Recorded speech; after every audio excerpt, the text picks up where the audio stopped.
మహాపరిశుద్ధుడా, కృపామయుడా, ధవలవర్ణుడా, 10,000 మందిలో అతి కాంక్షణీయుడా, అతి సుందరుడా, నీ ముఖ దర్శనము చూసే భాగ్యం ఈరోజు నీ బిడలమైన మాకు ఇచ్చినందుకు నీకు వందనాలు. నీ ముఖ కాంతిలోని చూస్తున్న వెలుగు, ప్రకాశమానమైన మహిమ నీ బిడల మీద అదిగో ఆ మహిమతో నింపబడుతున్న ప్రతి బిడను మాకుతున్నదలకై స్తోత్రాలు తండ్రి. నీ బిడల పడుతున్న ప్రతి ప్రయాసను మీరు చూచుచున్న దేవుడవు, ఆశీర్వదిస్తున్న దేవుడవు, బలపరుస్తున్న దేవుడవు, కృప చూపుతున్న దేవుడవు, సజీవుడవయ్యా. మా మధ్యలో ఉన్నారు, మాలో ఉన్నారు, మాతో ఉన్నారు. మమ్మల్ని అభిషేకిస్తున్నారు, బలపరుస్తున్నారు, స్థిరపరుస్తున్నారు. అందుకొరకు నీకు వందనాలు, స్తోత్రాలు. చేయడం అందరినీ అయ్యా, మమ్మల్ని అందరినీ జ్ఞాపకం చేసుకొని ప్రతి విధంగా ఆశీర్వదించమని, నీ కృపలో వర్ధిల్లే పరిచయమని, మహిమ ఘనత ప్రభావములు నీకు చెల్లిస్తూ నజరేయుడు యేసుక్రీస్తు నామములో ప్రార్థించి అడిగి వేడుకొనుచున్నాము తండ్రి. ఆమేన్, ఆమేన్, హల్లెలూయా.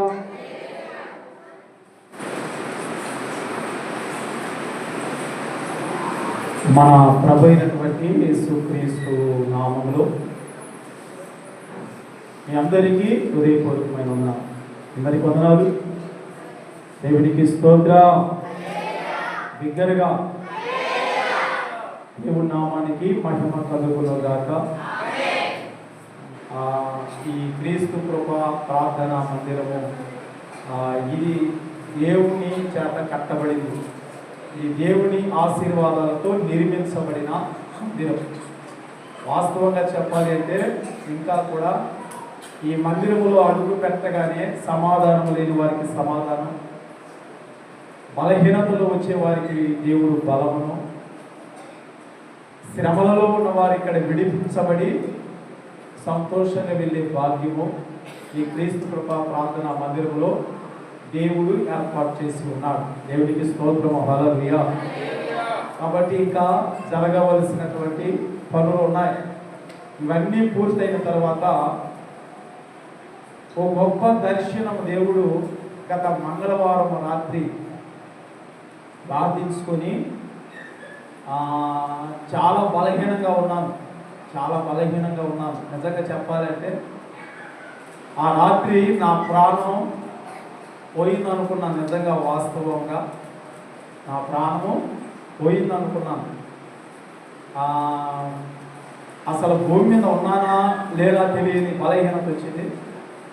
సరే, పడుకున్న తర్వాత దేవుని యొక్క ఆ పరలోకపు దర్శనము దేవుడు స్పష్టంగా చూపించాడు. ఆ దర్శనం పొందుకున్న తర్వాత ఇక నువ్వు ఇక్కడ ఉండకూడదు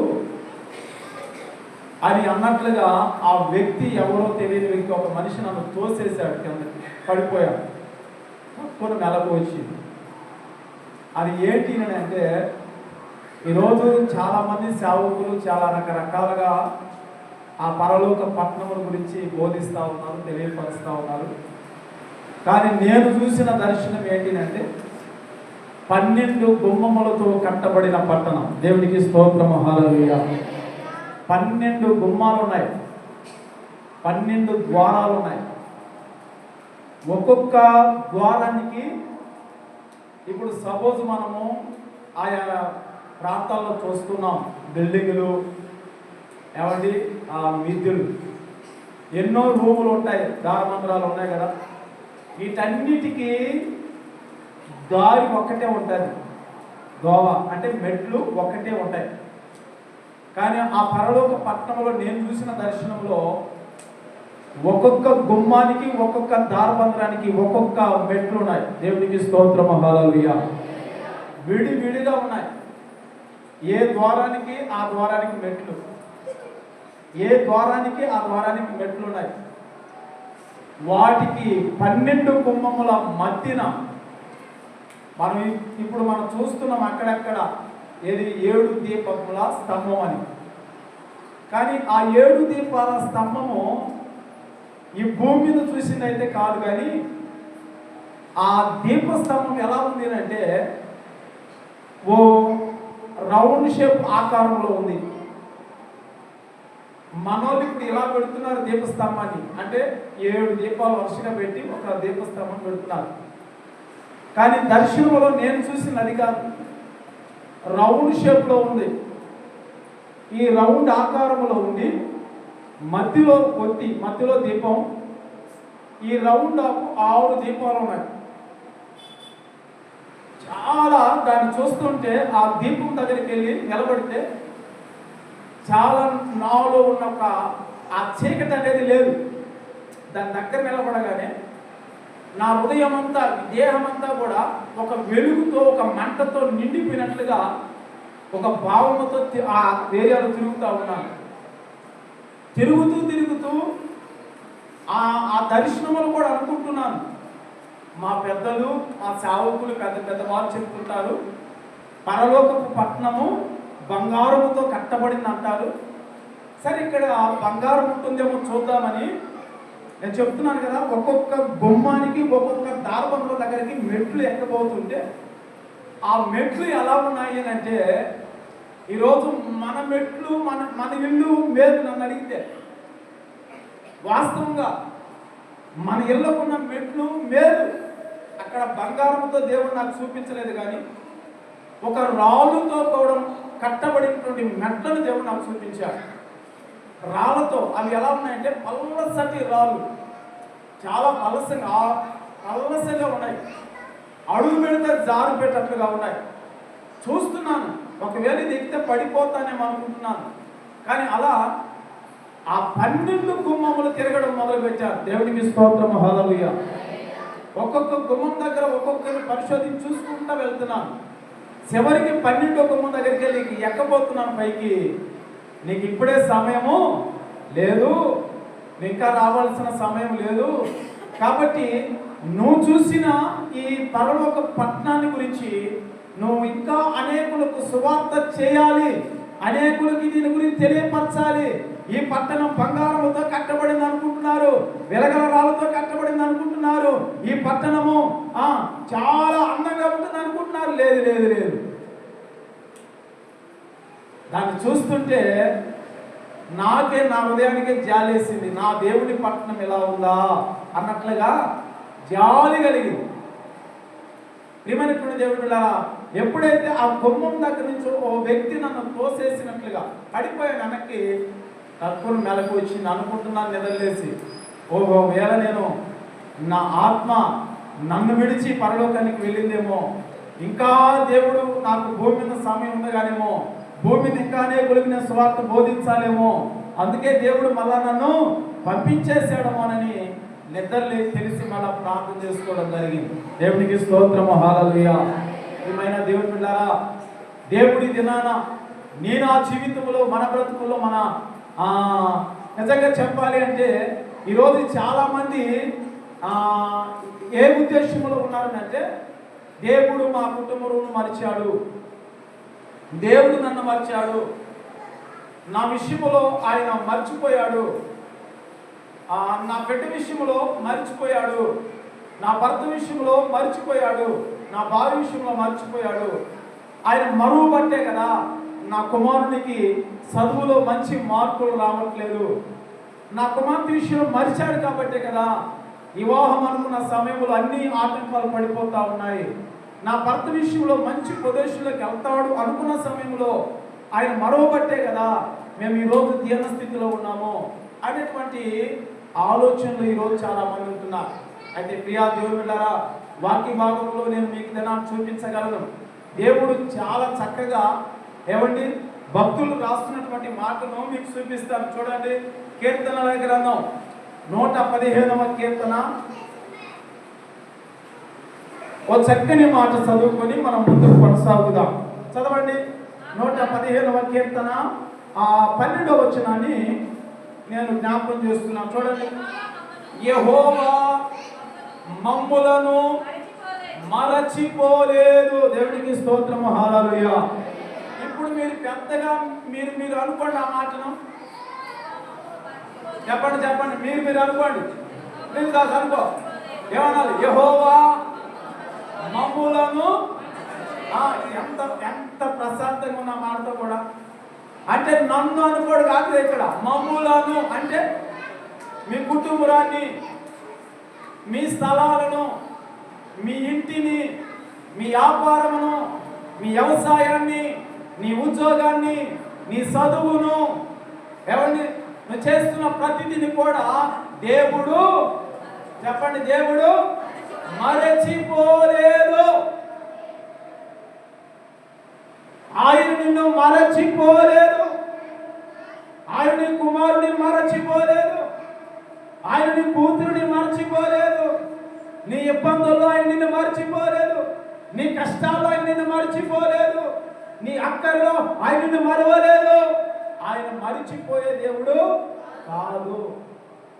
మనం మర్చిపోతాం. ఏమండి, మనం మర్చిపోతాం. ప్రార్థన చేయడం మర్చిపోతాం. అరే సమయం అయిపోయింది, మర్చిపోయానే, అయ్యో మర్చిపోయానే. ఏమండి, మనం మర్చిపోతాం. ఏమండి, పాస్టర్ గారు అది పనిగా చెప్తాం ఇక్కడ, పలానా రోజు పలానా ప్రార్థన అని. మళ్ళా ఫోన్ చేసామనుకోండి, ఈరోజు ప్రార్థన పాస్టర్ గారు, అరే మర్చిపోయాం పాస్టర్ గారు. మీరు మర్చిపోతాం, మనం మర్చిపోతాం, కానీ దేవుడు మనల్ని, చెప్పండి, దేవుడు మనల్ని మరచిపోడు. గుర్తుపెట్టుకో, గుర్తుపెట్టుకో. ఏ విషయంలోనైనా ఒకవేళ నువ్వు నిద్రపోయి, నిద్ర తెలిసి అంటావు, అయ్యో నేను నిద్రపోయి పని చేయడం మర్చిపోయా, వంట వండడం మర్చిపోయా, పిల్లవాడికి బాక్సులో అన్నం పెట్టడం మర్చిపోయా, పిల్లవాడిని బడికి పంపించడం మర్చిపోయా. కానీ మన దేవుడు మాత్రము నిత్యము పునుకక నిద్రపోక కంటికి కన్ను రెప్పవలే నిన్ను నన్ను కాపాడుటకు ఆయన నిత్యము మరచిపోడు. ఆయన నిన్ను మరవడు. ఒక మాట గుర్తు చేస్తాను, యెషయా గ్రంథము 49:15 కూడా చూడండి.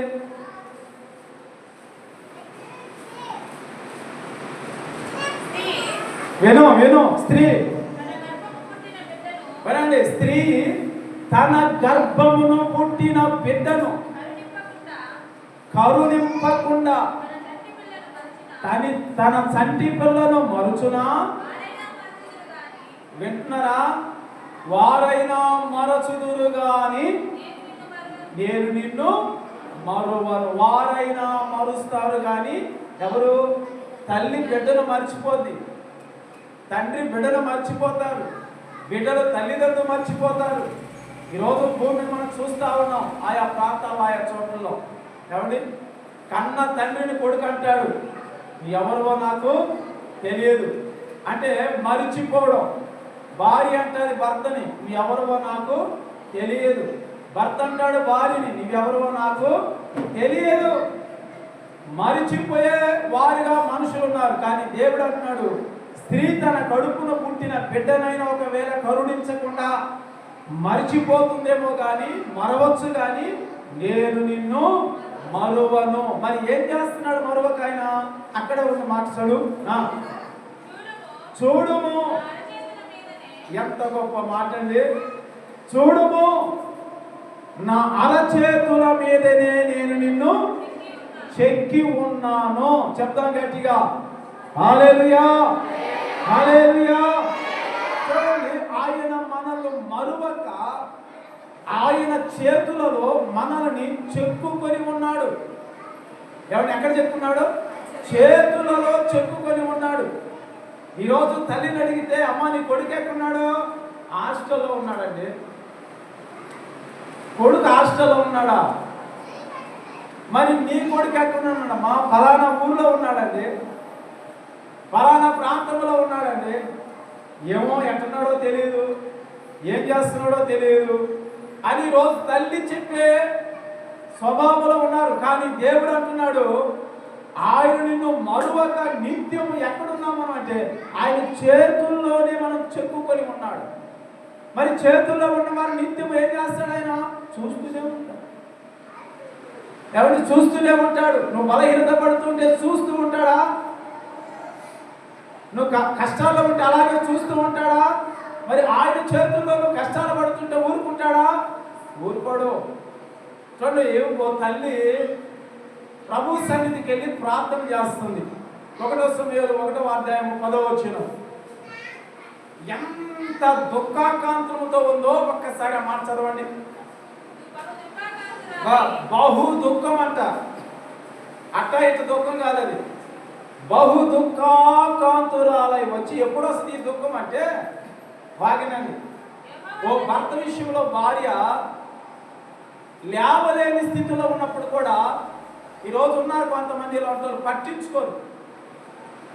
ఆ మంచం మీద ఉంటాడు, కాలు చేయబడు, పక్కన గ్లాసు అందుకోలేడు, కనీసం అలా దొల్లాడు, చల్లగా గ్లాసు అందుకోలే, కింద పడిపోతుంది. అన్నీ చూస్తూనే ఉంటుంది భార్య, కానీ ఎంత మాత్రమో పట్టించుకోదు. ఎంత మాత్రమో దగ్గరకు వచ్చి ఆ నీళ్ళిచ్చి తాపించేస్తున్న స్థితిలో కూడా చాలా మంది ఉన్నారు ఇలాంటి వాళ్ళు. కానీ ఇలాంటి వారిని బట్టే వాక్యం సెలవిస్తుంది, వారికే బహు దుఃఖం కలగద్ది, ప్రాణం మీద విరక్తి పుడుతుంది. ఎందుకు రాయి బ్రతుకు, దేనికి వచ్చింది బ్రతుకు, ఏదైనా చేసుకొని చనిపోదామంటే వాక్యం అడ్డం వస్తుంది, వాక్యం మాట్లాడుతుంది, నువ్వే మాత్రం హాని చేసుకోకూడదు అంటది. మరి ఎట్ట చేసి బ్రతకాలి అనేటువంటి ఆ దుఃఖంలో కలిగేటువంటి ఆలోచన ఇవి. ఇప్పుడు ఈమె కూడా కలిగింది దుఃఖం. ఏ దుఃఖం అని అంటే బహు దుఃఖాకాంతురాలై వచ్చి యెహోవా సన్నిధిని ఏం చేస్తున్నామా? ఎప్పుడు మనం చేసేది కూడా ఇదే. దుఃఖం కలిగినప్పుడే, బాధ వచ్చినప్పుడే, రోగం పైబడ్డప్పుడే, రోగం లేనప్పుడేమో తిరుగుతావు, ఎవరి కష్టం లేనప్పుడేమో ఆనందంగా గంతులేస్తావు. మనకి ఎప్పుడైతే బాధ వస్తుందో, ఎప్పుడైతే కష్టం వస్తుందో, ఎప్పుడైతే దుఃఖం వస్తుందో ఆ సమయంలో ప్రభువా అంటాం. కానీ సంతోషంగా ఉన్నప్పుడు దేవుడిని మర్చిపోతాం, ఆనందంగా ఉన్నప్పుడు దేవుడిని మర్చిపోతాం. ఎప్పుడైతే కష్టం వస్తుందో అప్పుడు దేవుడు మనకు జ్ఞాపకం వస్తాడు. కానీ దేవుడు అలా కాదు. నువ్వు సంతోషంగా ఉన్నా మర్చిపోడు, నువ్వు కష్టంలో ఉన్నా మర్చిపోడు, నువ్వు ఇబ్బందుల్లో ఉన్నా మర్చిపోడు, నువ్వు ఆవేదనలో ఉన్నా మర్చిపోడు. ఈ బహు దుఃఖాకాంతురాలై వచ్చింది. ఆ మంటది మాట చదవండి, అది కూడా జ్ఞాపకం చేస్తున్నా. ఏనండి, ఆమె బహు దుఃఖాకాంతురాలై ప్రభు సన్నిధిలోకి వచ్చి, ఈరోజు మనకున్న ఆలోచనలు బట్టి చెప్తున్న వాక్యం, ప్రభు సన్నిధిలోకి వచ్చి కూడా అంటది ఆమె, ప్రభువా నువ్వు నన్ను మర్చిపోయావయ్యా. దేవుడు మరిస్తే ఈరోజు ఇక్కడ ఉంటావా? దేవుడు మరిచిపోతే ఈ రోజు నువ్వు ఇక్కడ ఉంటావా? దేవుడు నిన్ను మర్చిపోలేదండి, దేవుడు నిన్ను మరువలేదు. కాబట్టి ఆయనను మరువక నీ కష్టాన్ని, నీ ఇబ్బందులను, నీ అక్కరలను తీర్చడానికి, శ్రమలో నిన్ను గట్టెక్కించడానికి, రోగములో నిన్ను స్వస్థపరచడానికి, ఈ ఉదయకాలంలో ఈ ప్రార్థన ద్వారా దేవుడు నిన్ను స్వస్థపరచడానికి, నిన్ను బాగు చేయడానికి, నీ శ్రమలోంచి విడిపించడానికి, నీ వ్యాధులో నిన్ను నయం చేయడానికి, ఇదిగో ఈ ఉదయకాలంలో దేవాది దేవుడు నీతో మాట్లాడుతున్నాడు. నువ్వు అనాల్సింది ఏంటో తెలుసా? అయ్యా నువ్వు నన్ను మర్చిపోయే దేవుడవు, నేను మర్చానయ్యా, నేను మర్చానయ్యా. నా కష్టంలో, నా ఇబ్బందుల్లో నిన్ను మరవలేదు, కానీ నేను ఆనందంగా ఉన్నప్పుడు నేను మర్చానయ్యా. నేను ఇల్లు కట్టుకునేటప్పుడు మర్చిపోయాను, నేను చదువుకునే ఉద్యోగం వచ్చినప్పుడు నేను నిన్ను మర్చిపోయాను. అయ్యా నన్ను క్షమించు ప్రభువా, నన్ను మరువకయ్యా నన్ను ప్రార్థన చేయగలిగితే ఖచ్చితంగా ఇక్కడ అన్నాకు జవాబిచ్చిన దేవుడు నీకు కూడా జవాబు దయచేయబోతున్నాడు. దేవుడికి స్తోత్రము, హల్లెలూయా. చదవనా మాట ఏమంటున్నామే? సైన్యములకు అధిపతియగు యెహోవా, అదిగో విను, నీ సేవకురాలనైన నన్ను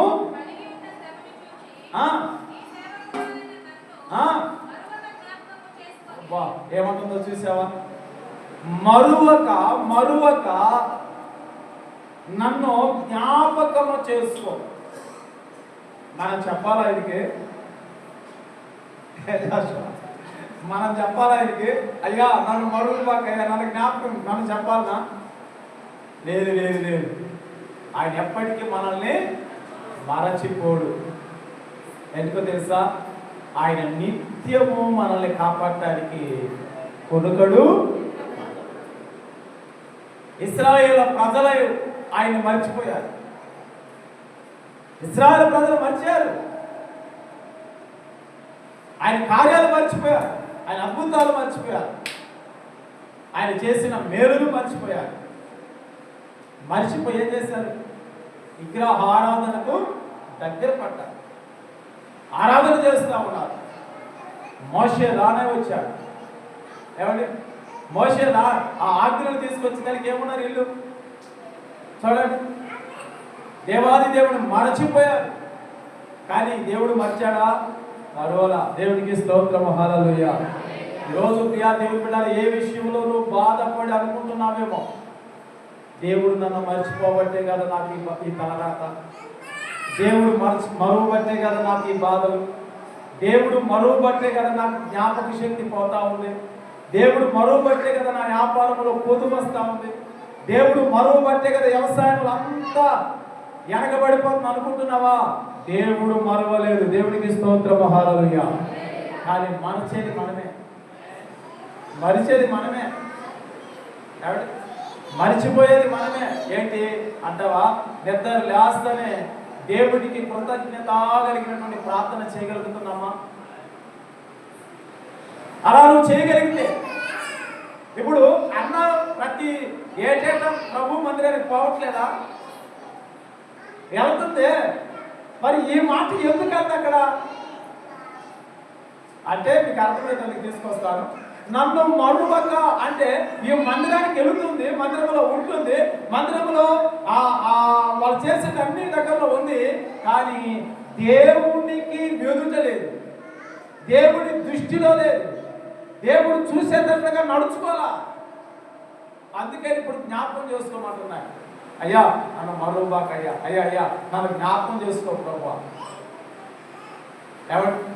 ఈరోజు మనము కూడా ప్రభు సన్నిధికి వెళ్తాం. ఏమండి? అందరూ పాడుతున్నారు అనుకోండి, పాడరు. ఏదో పోగొట్టుకున్నాను, అలా ఏదో దిగులు, ఏదో చారు. ఇదే దేవుడు ఏం చెప్తున్నాడు? నీతో నాతో కష్టం వచ్చిందా, బాధ వచ్చిందా, అందరితో కలిసి స్తుతించి ఆరాధించి మహిమపరిచినప్పుడే కదా నీ నుండి ఆ కష్టం తొలగిపోద్ది. ఇప్పుడు అపోస్తలుడైన పౌలు చెరసాలలో బంధించబడ్డప్పుడు ఏం చేస్తారు? రాత్రి రోజు ప్రార్థన చేసి స్తుతించినప్పుడు ఏం జరిగింది? అద్భుతం. మరి ఆ ఉద్దేశం నీకు రావాలి కదా. ఇప్పుడు నీలో ఉన్న సంఖ్యలు బంధకాలు తెగిపోయి ఎదురవ్వాలంటే నువ్వు స్తుతించాలి, పాట పాడాలి. ఏదో పోగొట్టుకున్నాను కదా, నోరు గుర్తేసిన వాళ్ళు ఉంటారు. నోరు గుర్తేసారు, మీకేమన్నా కొట్టలేదు కదా. మరి కలిసి పాడు.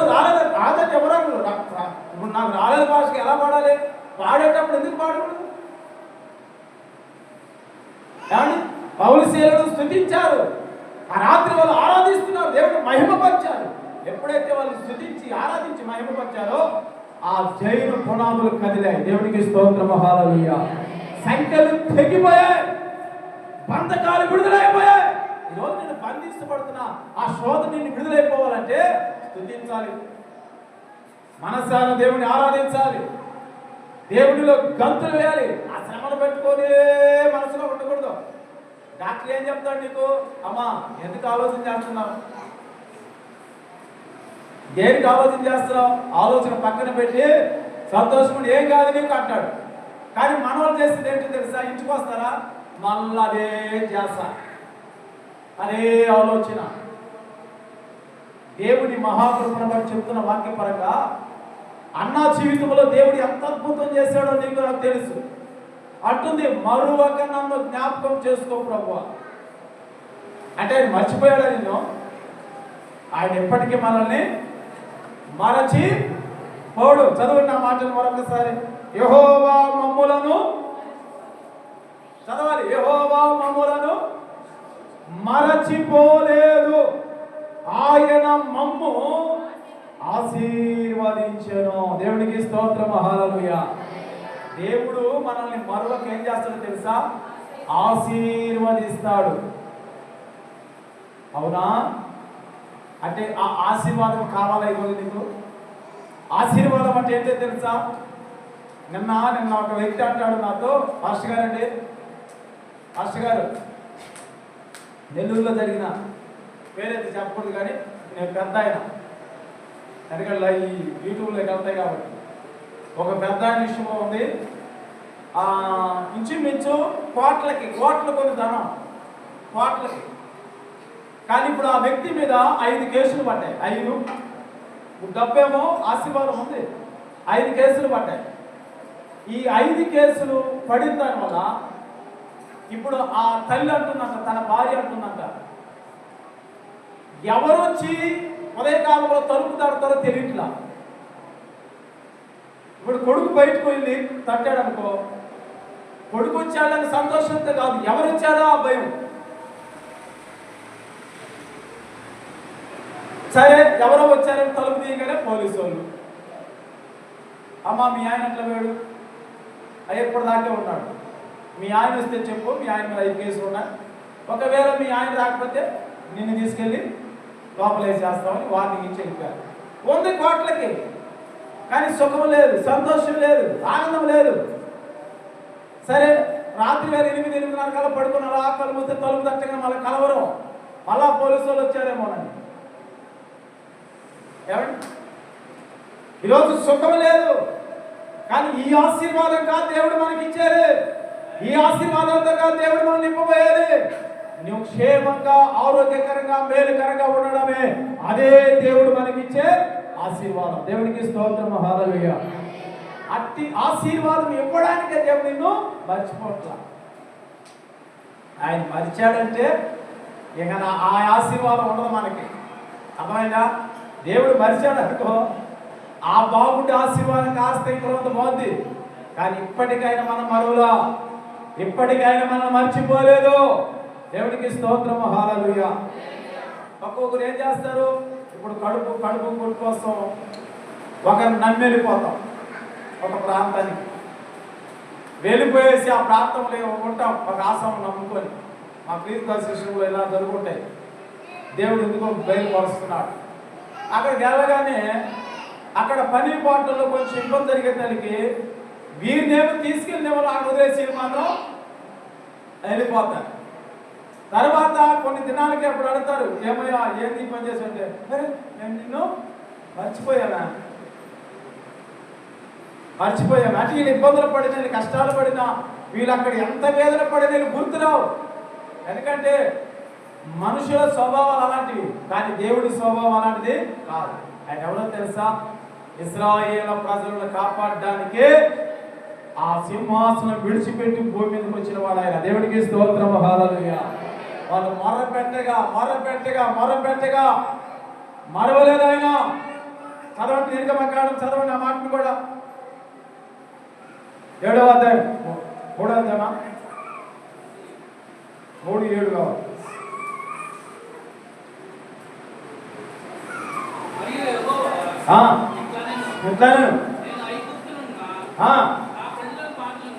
చూడండి, నేను ఐగుప్తులోనున్న నా ప్రజల బాధను నిశ్చయముగా చూచి తిని. చూడలేదు అనుకుంటున్నావా నీ బాధను? నువ్వు పడే కష్టం చూడలేదు అనుకుంటున్నావా? ఏమండి, నువ్వు నడవలేక, నడిపించేవారు ఆ సమయంలో దగ్గర లేక, ఎవడి కనీసం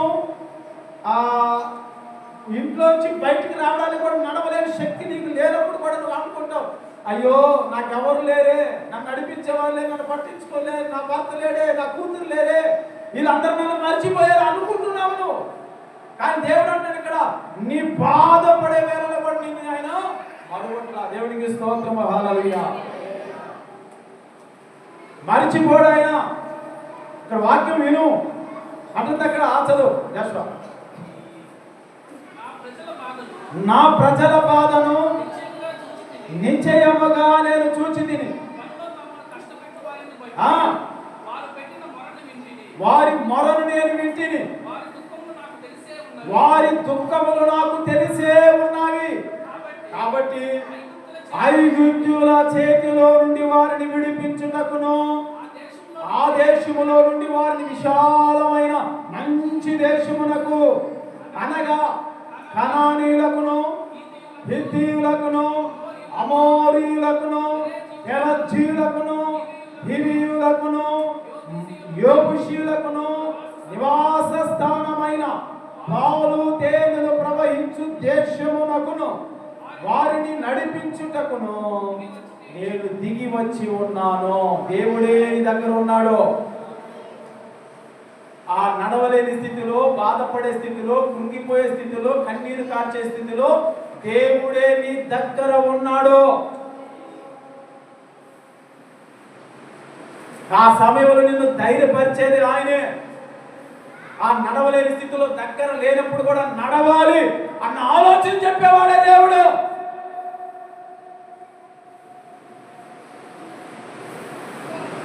అట్టి కృపను కలిగినటువంటి దేవదేవుడు అంటున్నాడు, నేను దిగి వచ్చి ఉన్నాను. ఎక్కడుంటే దిగి వచ్చాడు ఆయన?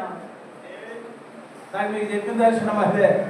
ఆ పరలోకములో, ఆ పట్టణములో, ఆ సింహాసనం మీద కూర్చొని ఏమండి దేవదూతల సమూహంతో నిత్యము కొనియాడి పరిశుద్ధుడు పరిశుద్ధుడు పరిశుద్ధుడైన స్తుతి గానముల మధ్యలో ప్రభువుతో ఆరాధించుతూ ఉండవలసిన ఆయన ఈరోజు నీ కోసం, నా కోసం, మన కోసం, మన పడే బాధలోని విడిపించడానికి, కష్టంలోని విడిపించడానికి, కన్నీరు తొడవడానికి ఆయన దిగి, మర్చిపోయేవాడైతే దిగి వస్తాడా? అమ్మా వస్తాడా? అంత వైభోగం. ఇప్పుడు కనీసం నీ కొడుకైనా, మీకు తెలుసో తెలియదో కథ నేను చూశాను యూట్యూబ్లో. ఎవడి కష్టపడి తండ్రి ఇస్త్రీ తోముకునేవాడు బొడ్లో. ఆ బొడ్డలో ఎంత వస్తుంది? ఒక సట్టు తోమితే ఆ రోజులు, ఇప్పుడైతే 5 రూపాయలు 10 రూపాయలు, ఆ రోజుల్లో అయితే రూపాయలు లేదా పాపల బేడా అనే అప్పుడు. అలాంటి స్థితిలో కూడా ఆ ఇస్త్రీతో తోమి వచ్చిన డబ్బులు కూడబెట్టి వాటిని చదివించి ప్రయోజకులు చేసి ఇప్పుడు అతన్ని అమెరికా పంపిస్తే, అమెరికాలో చేరి ఫోన్ చేసి తండ్రి గారు అన్నాడు, రే మీ అమ్మకు బాగలేదురా అంటే, మీ నాన్నకు బాగలేదురా అంటే, ఇదిగో నేను రాలేను కానీ, నేను వచ్చే పరిస్థితుల్లో లేరు కానీ, ఎవరో కన్న కొడుకే కానీ దేవుడు అంటున్నాడు, వారు పిలవగా, వారి మొరపెట్టగా ఏమన్నాడు ఆయన? నేను దిగి వచ్చి తిని. వారు మొరపెట్టారు, బాధల్లో మొరపెట్టారు. ఇప్పుడు తల్లిదండ్రులు మొరపెడతారు బిడ్డని, ఒరే రారా బాబు, మీ అమ్మ రేపో మాపో చనిపోయేటట్టుగా ఉందంటే, చనిపోయినప్పుడు ఫోన్ చేయి అంటాడు.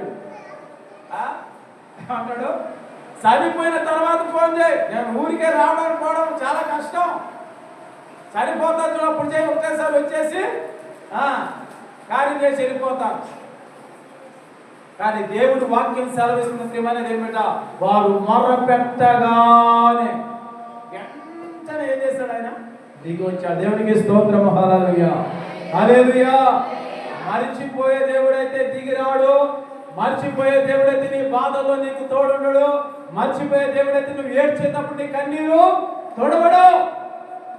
అన్న అంటుంది, అయ్యా నన్ను మరువకయ్యా, నన్ను జ్ఞాపకం చేసుకొని నా శ్రమను చూసి, నా బాధను చూసి నాకు న్యాయం చేయి. ఈరోజు నీ బాధను చూడకుండా ఉండే దేవుడు అనుకుంటున్నావా? లేదండి. వాక్యం నీకు చదివి వినిపించాను అక్కడ 7వ వచనంలో. మరి యెహోవా ఇట్లా, నేను ఇట్లా అంటే ఏంటి? ఆయన చెప్తున్న మాట వినండి. ఏమంటున్నాడు? బాధలలో నేను ఐగుప్తులో ఉన్న నా ప్రజల బాధను ఏం చేశాడు? నిశ్చయముగా చూచి తిని. చూస్తున్నాడు నీ బాధను ఆయన, నీ కష్టాన్ని చూస్తాడు. చూసి అక్కడ ఉండిపోడు ఆయన, దిగి వచ్చి నీలో ఉన్న ఆ బాధను తీసివేసి. ఏంట బాధ? ఐగుప్తు దేశంలో ఏముంటుంది? బాధలు, కష్టాలు, ఇరుకులు, ఆవేదన, దుఃఖం, ఏడుపు, నిట్టూర్పులు, వీటన్నిటిలోని తీసి పాలు తేనెలు ప్రవహించు దేశం అంటే అర్థం ఏంటి? అక్కడ సంతోషం, అక్కడ ఆనందం, అక్కడ నిత్యము ఏమండి సుఖశాంతులతో కూడిన దీవెనలు దయచేయడానికి దేవుడు నీ కోసం నా కోసం దిగి వస్తున్నాడు మన దగ్గరికి. దేవుడికి స్తోత్రం. ఆయన మన దగ్గరకు వస్తున్నాడు.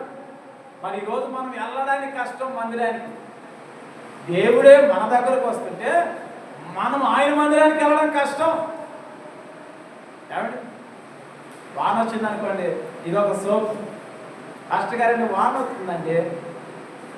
అదే కనుక ఒక 10,000 ఇస్తాను పలానా దగ్గరికి రాండి అంటే అది ఎంత వాన అయినా, గాలి వాన అయినా, తుఫానైనా,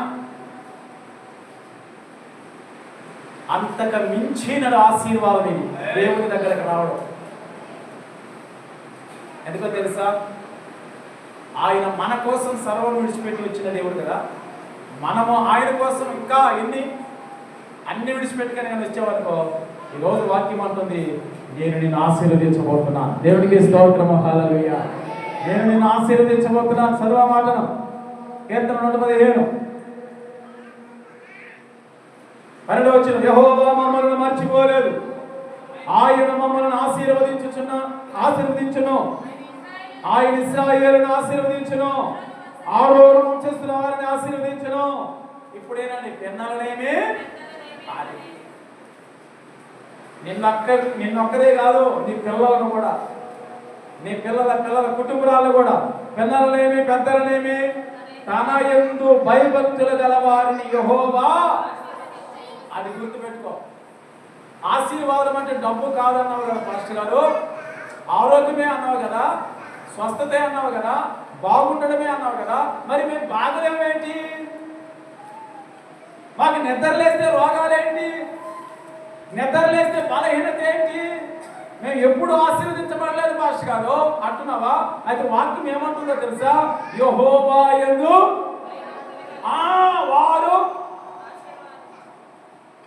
వారికి ఆరోగ్యం.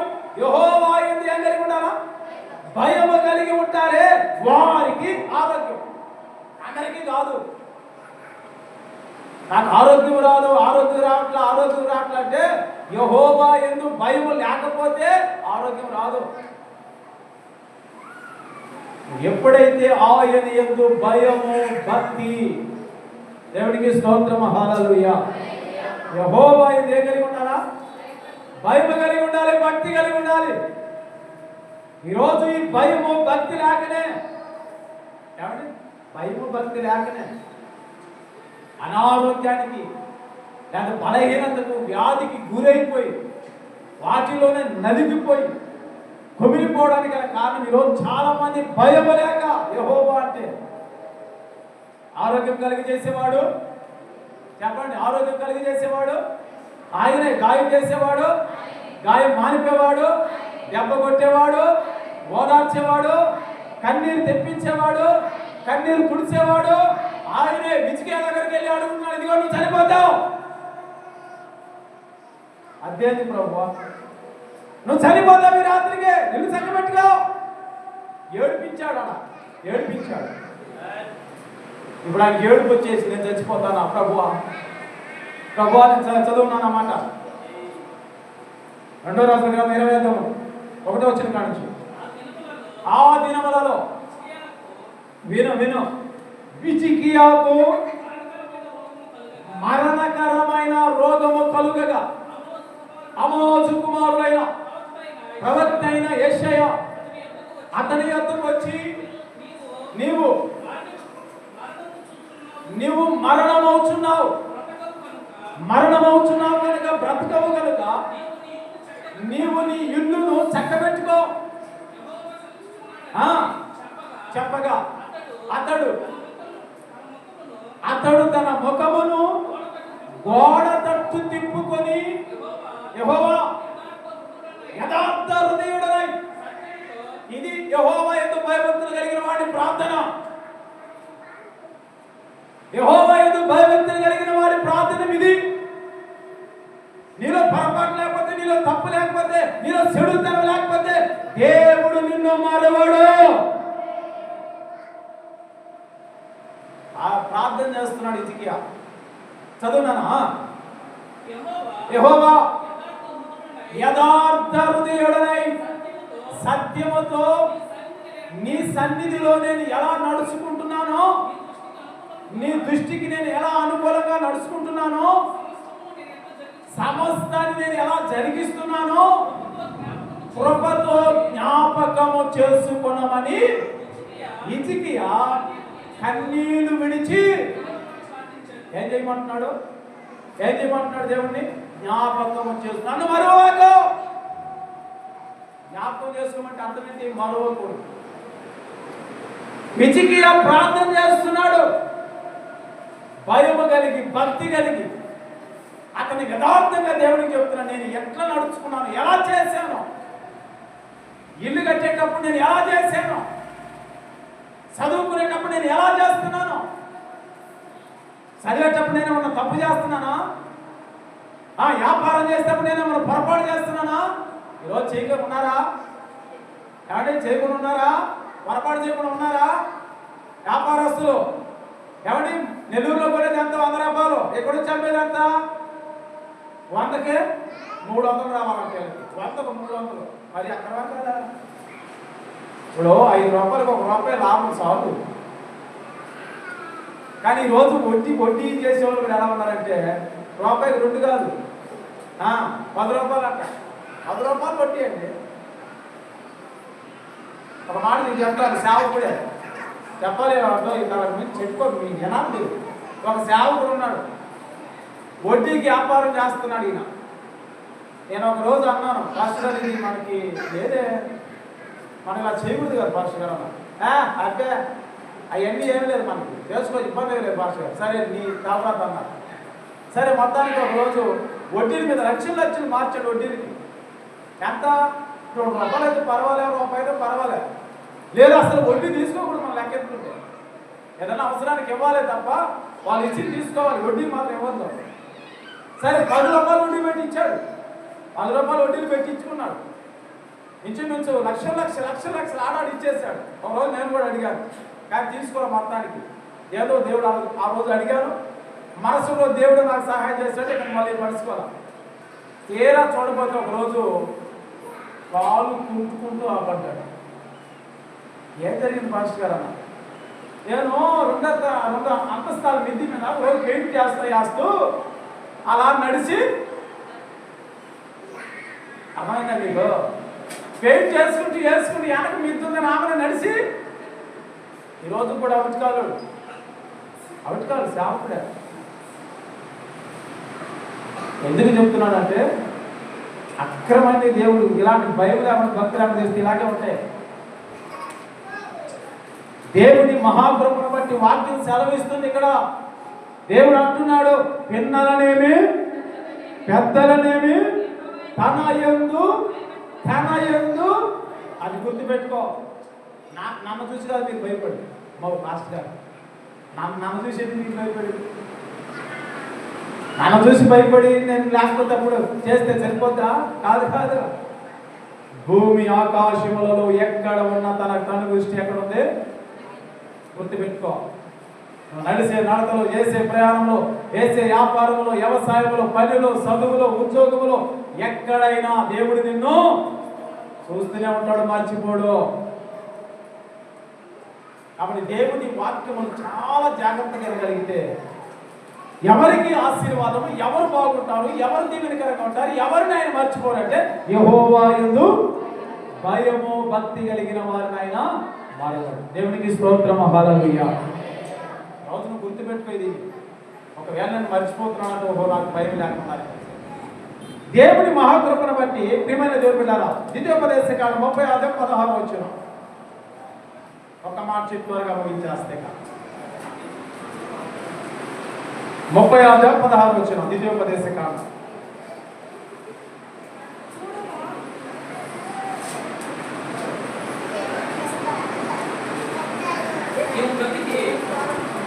చదువు 16.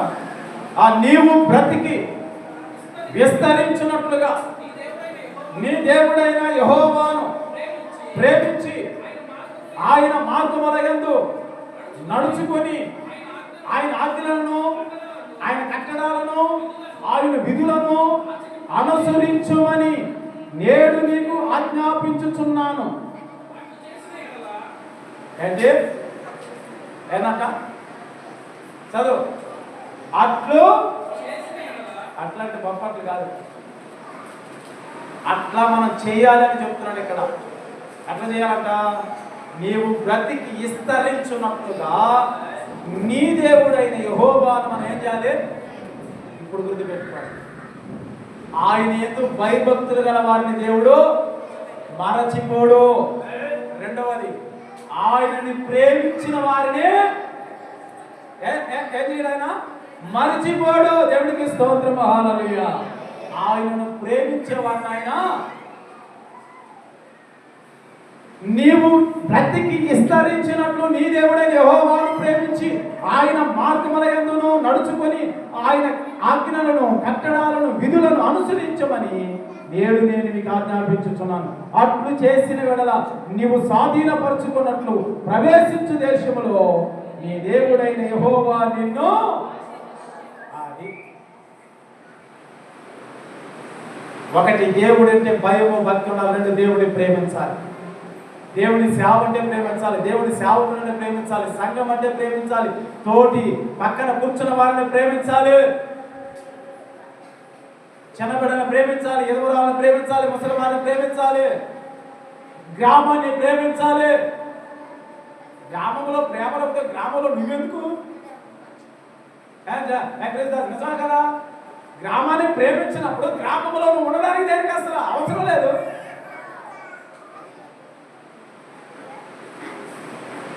అదే మనిషి గారు మన క్రీస్తే యేసు ప్రభు అందరిని ప్రేమించలేదా? ఎవడి పుష్టి వ్యాధిని ప్రేమించలేదా?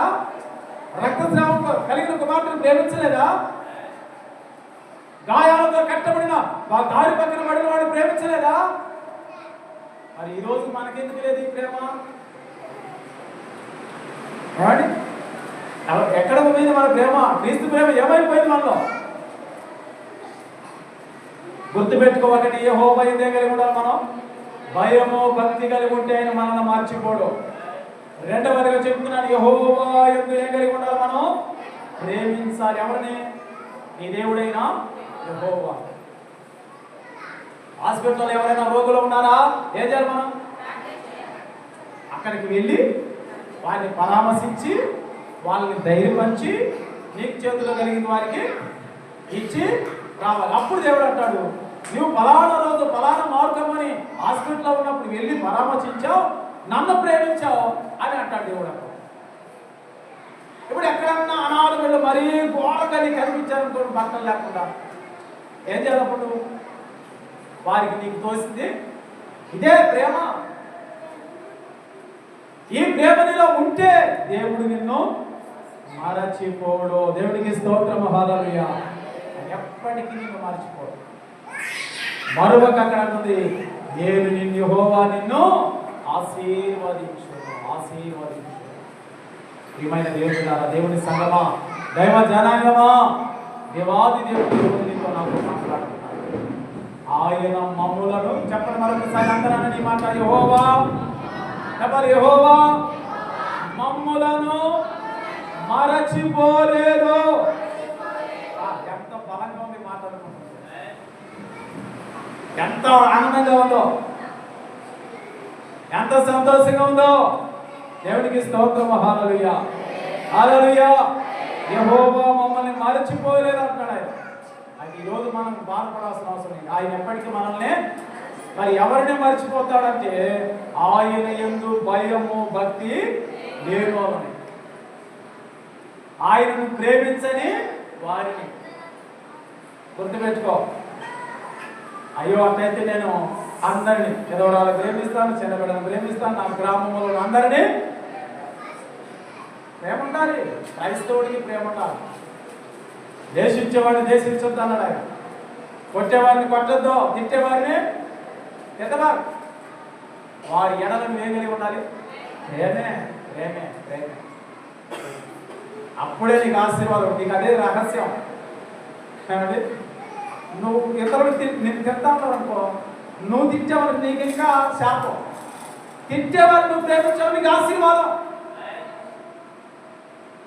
ఈరోజు మనం ఆశీర్వదించబడ్డానికి కారణం అదే. నన్ను ఎవరు ఎంతో మంది తిడుతుంటారు, ఎవరు అసలు నీ చెవులు ఎన్ని చెవులు పడతా ఉంటారు.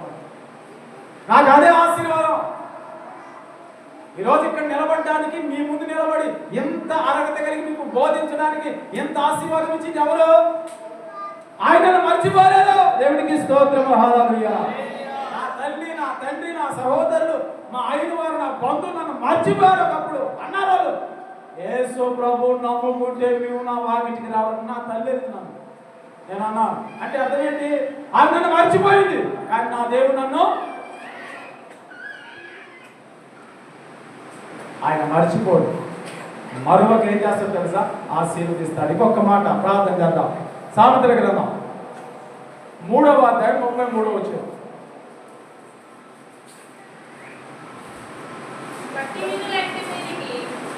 33 చదువునా ఏనంతమా? భక్తిహీనుల ఇంటి మీదకి ఎవరికంట? ఎవరిలో? ఆ భక్తి లేని వాళ్ళు. భయము భక్తి వాళ్ళకేమో ఆశీర్వాదం, భయము భక్తి లేని వాళ్ళకేమో గుర్తుపెట్టుకో. మరి శాపం కావాలో ఆశీర్వాదం కావాలో ఈరోజు తీర్మానం చేసుకొని ఆశీర్వాదాలతో నేను వెళ్ళాలి అనుకుంటే భయం కలిగి ప్రార్థన చేయి. ఉన్న ఆశీర్వాదాలు సరిపోతాయి అనుకున్నావా? నీది నీ ఇష్టం. 2 విషయాలు ఉన్నాయి, చదువునా అన్నమాట. భక్తిహీనుల ఇంటి మీదకి యెహోవా శాపమొచ్చును, నీతిమంతుల నివాస స్థలమును ఆయన ఆశీర్వదించును. 3వ విషయం మేము గుర్తుపెట్టాం. 1 యెహోవా యందు భయము భక్తి ఉండాలి. 2 యెహోవాను ప్రేమించాలి. 3వది నీతిమంతునిగా మనము నీతి తప్పకూడదు ఎక్కడ కూడా. నీతిమంతులైనటువంటి యేసుక్రీస్తు ప్రభుల వారిని నమ్మిన మనలో కూడా ఏముండాలి? నీతి ఉండాలి. అన్యాయం అనకూడదు. ఎక్కడ కూడా అన్యాయం అనేది చేయకూడదు. క్రైస్తవుడు అన్యాయమే చేయకూడదు. నీతి ఉండాలి. ఎక్కడ చేసినా, ఏది చేసినా నీతి ఉండాలి. అప్పుడే అదిగో అక్కడ చదువుకో, నీతిమంతుల నివాస స్థలమును ఆయన ఏం చేస్తాడు? ఆశీర్వదించును. లేచి నిలబడదాం.